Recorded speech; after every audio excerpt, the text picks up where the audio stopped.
Hi you guys, it's Tonya, and today I want to share with you how I colored this girl that is on the card.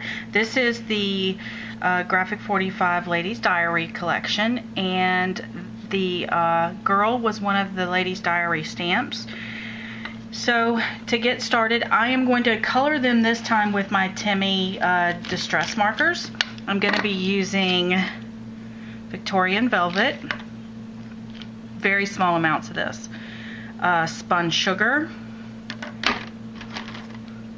Tattered Rose, Pumice Stone, Scattered Straw, and Aged Mahogany.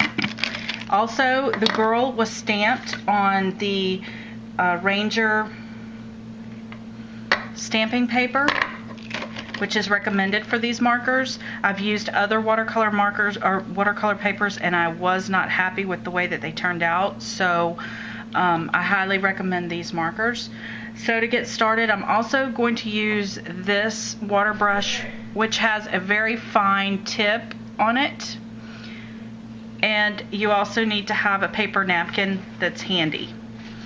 So to get started, what I like to do is I like to cover my image with a little bit of water, not a lot, just a tiny bit.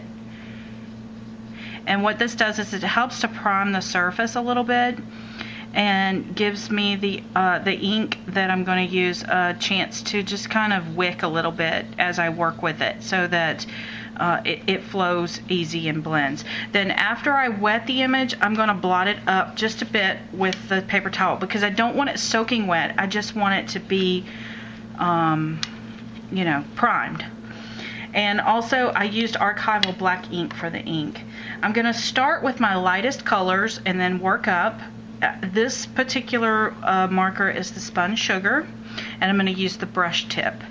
And then what I'm going to do is, just like you do with your Copic coloring, I'm going to kind of come in to where the artist has already pre-drawn all these lines, because those indicate shadowed spaces, and I'm just going to color on those lines. That's it. You don't need to apply a lot of ink, because the water is going to help to this ink to kind of flow and blend. Now, I may speed this video up in sections so that you don't have to painfully watch me do this in real time. Once I have that dark section, and just like you do with your Copic markers, you're going to work in small sections at a time. I'm going to start adding water and kind of pushing that color around.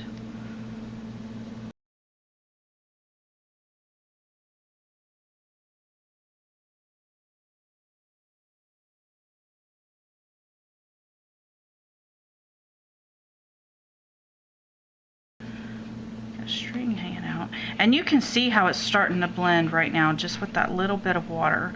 Now here's the secret that I've learned.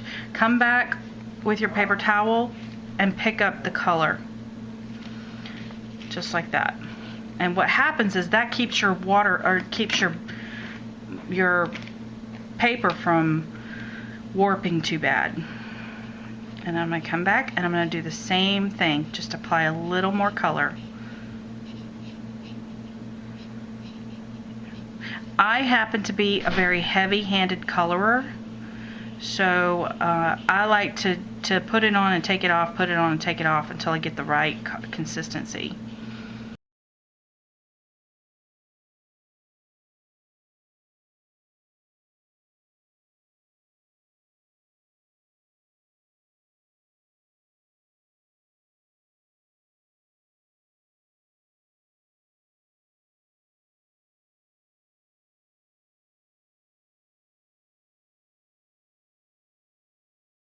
Pretty happy with that. Like I said, take this paper towel and just kind of blot that excess water up just a bit.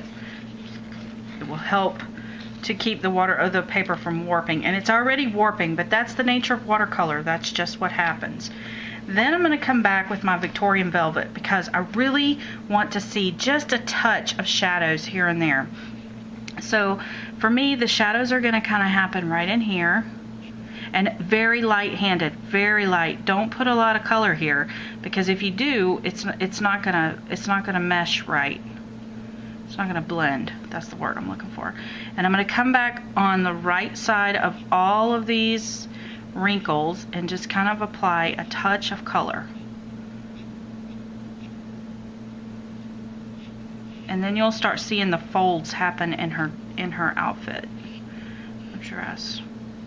Just a little bit. Notice I didn't go over all of the area. I only covered a small portion. Now you're going to come back and you're going to blend that Victorian velvet in with that pink.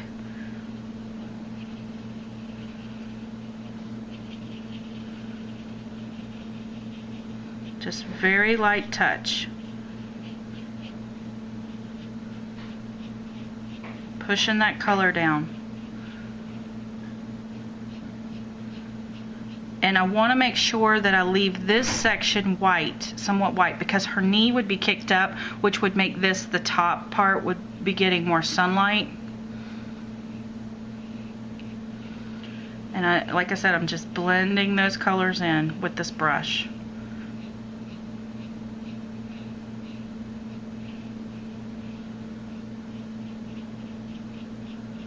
Okay, so I'm pretty happy with that. Now there's too much of a contrast between here and here, so I'm going to just take my water brush and just, like I said, smooth it out.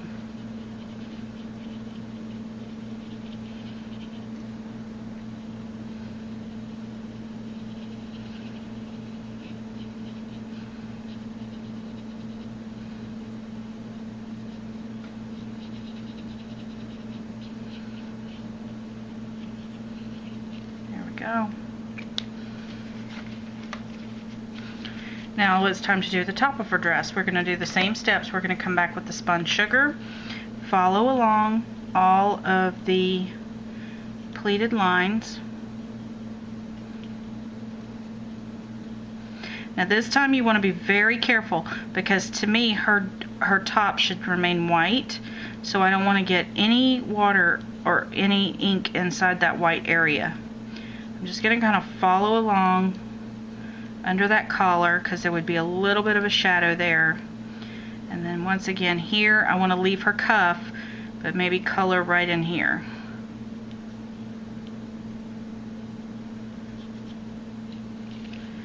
And I'm going to come back with my water brush, being very careful to avoid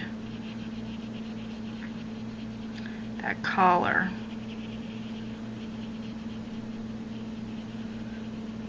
If for some reason you should get a little bit of color in there, you can always go back in with your water brush and lift that color up. So I'm just going to kind of pat it up just like I did before, and then come back, add a little more right in here.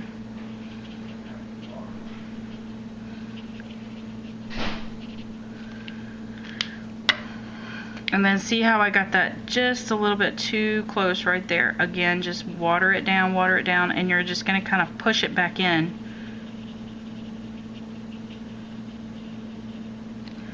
I'm going to pat it up. And I'm going to come back with my Victorian velvet. Put in some of the pleats here. Maybe under the arm a little bit.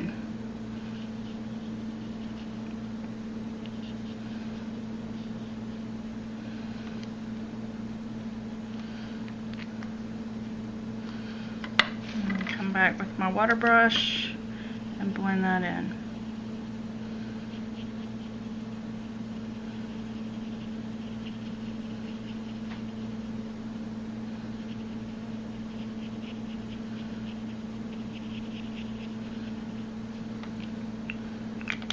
Same thing here. Don't forget this top part of her shirt and her elbow. Now,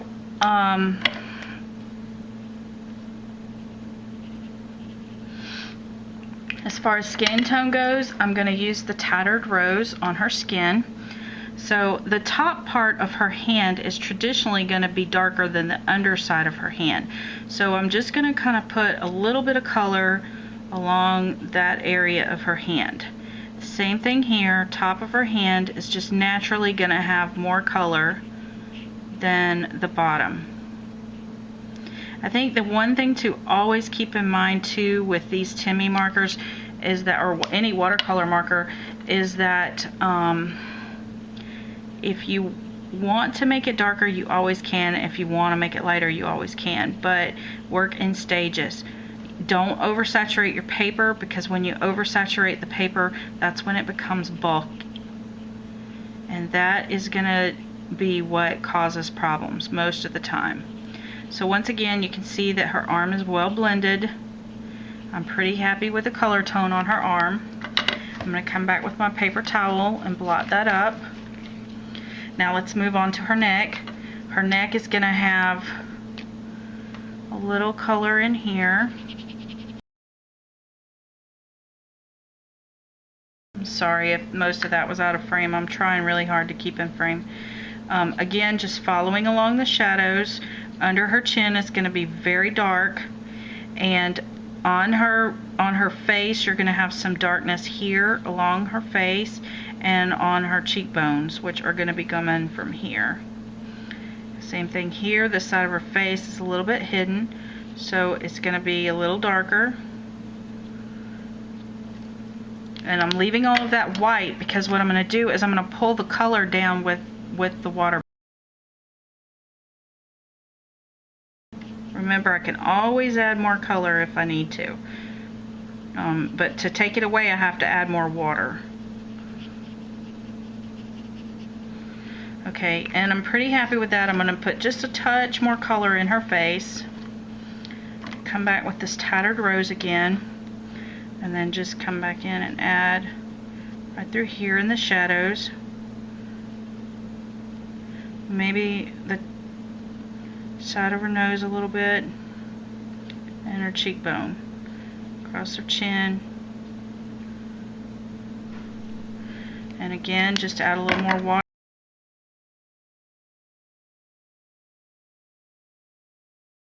Okay, now for her hat, saturate it up a little bit.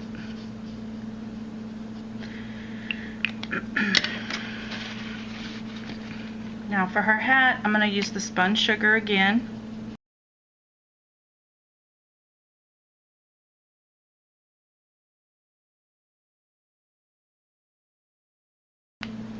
Then pat it up.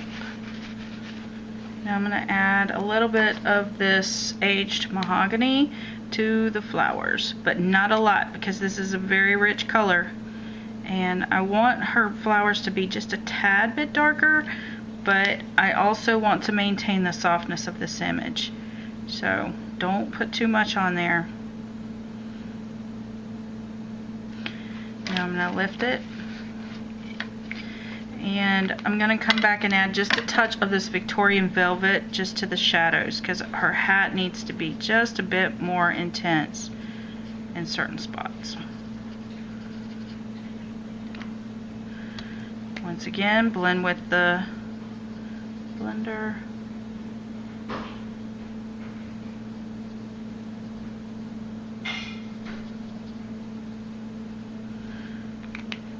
And lift.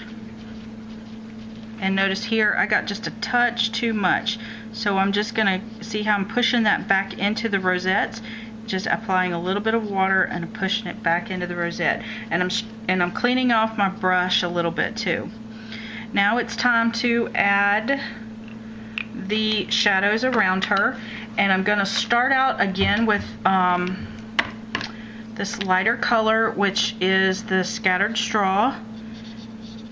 And I'm just going to kind of come in and add just a touch of color around here. I wanted this background to be kind of yellow toned because I wanted to match the paper I was using it on.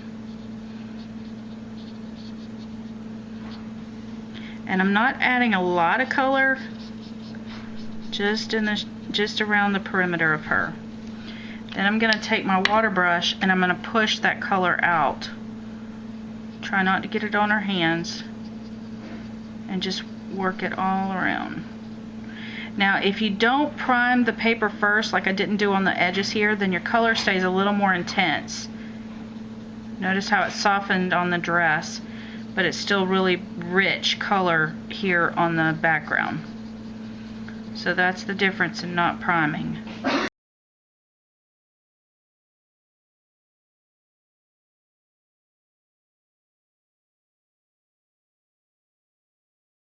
And I'm pushing, notice I'm pushing the water away from the image because I don't want it to wick back into her dress.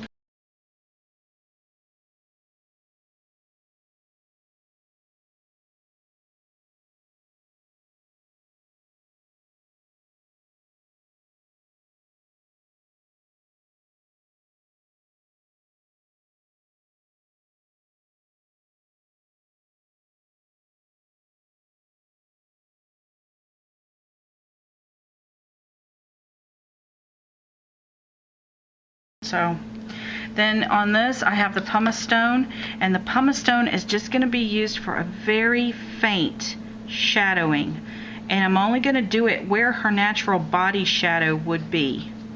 So I'm going to come around here and then right under her arm, and then the same thing over here, just a little bit of shadow here and maybe under her fingertips and maybe under her hat.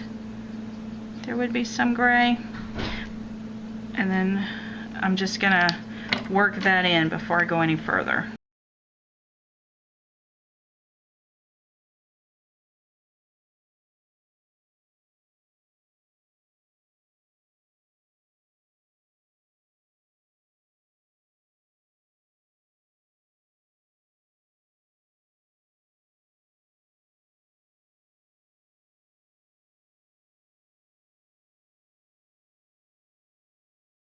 And now that I've got that little hint of gray on my brush, I'm just going to work that in over her body in certain spots.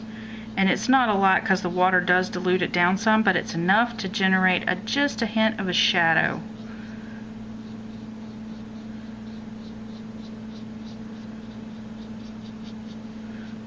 And it looks like I might need just a bit of this yellow right here.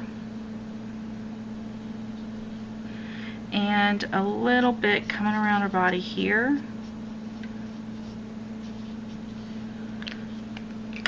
Oops.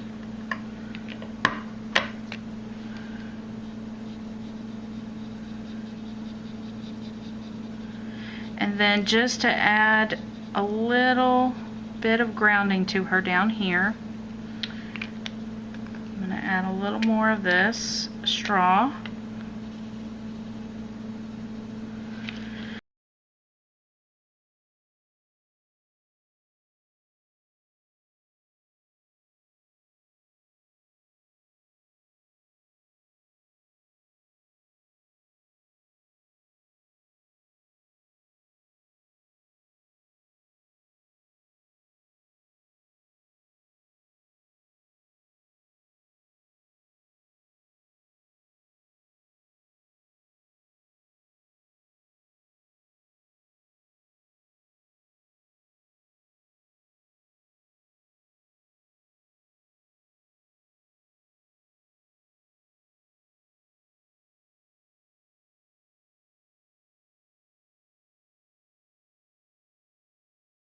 Okay, so our girl is now colored, but there's a little trick here because she's still just a bit too splotchy for me. So this is a trick that I've kind of figured out on my own. I go back over and I add a little bit of water through the whole image. Just in the colored spots. I don't want it all over, you know, her dress and all of that other stuff. So just gonna add a little bit of color. And I start, like I said, with my dress first and then work my way out. And then I'm going to take my paper napkin and, like I said before, I'm going to blot it up. But then I'm going to take just my finger and I'm just going to kind of rub very softly down the image. And then what this is going to do is it's going to take all of those streaks and kind of blend them together. It's almost like magic. And I'm not pressing hard, and I don't want it to end up with a lot of color in places that it doesn't belong, so be very careful not to blend your colors. But basically this motion helps to pick up some of that water that is on the piece and will help to flatten this image out. And if you look, this image is warped just a bit, but it's not terrible. and that's what I like. I mean, some watercolor papers, it's just so bulky that it's hard to really. Just added a little bit more color up there. You know, it's just they look terrible. I don't know any other way to say it, but anyway, so I'm just going to take my fingers and just blend this in just like this. Now what I'm going to do is one last trick, and this is the very last thing you do, very last thing. I'm going to take my Jelly Roll glitter pen, and I believe that she would have a little bit of sparkle on her hat, and there's a buckle here on her hat, and I filled in the little rosebuds, and she'd probably have something kind of sparkly up here on this part of her hat, and her buttons would probably be very sparkly if she were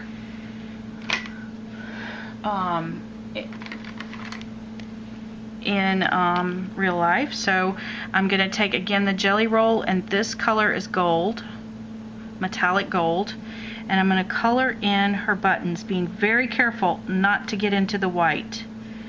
Just a little spot, because I believe that she would in fact have gold or silver toned buttons. So I'm pretty happy with her at this point. I'm going to hit her with my heat gun, and what that does is it just sets the image, and then I'm going to come around, and I don't want to cut out these words because I really think they add something cool to this image.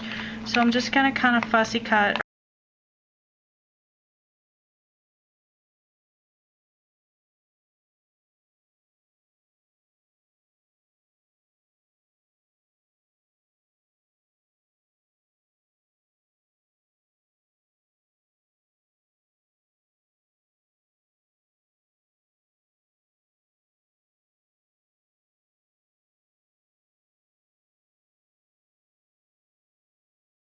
And there she is. There's our girl. Isn't she beautiful? And here's the original, which it looks like I maybe came back in here with a little more of this gray. Just a touch on these areas right here. Not a lot.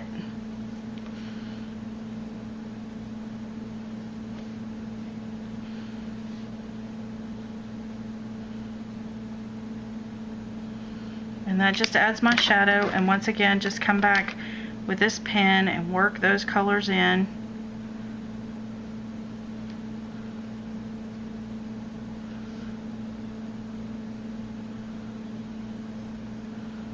Staying away from this area because this is her knee.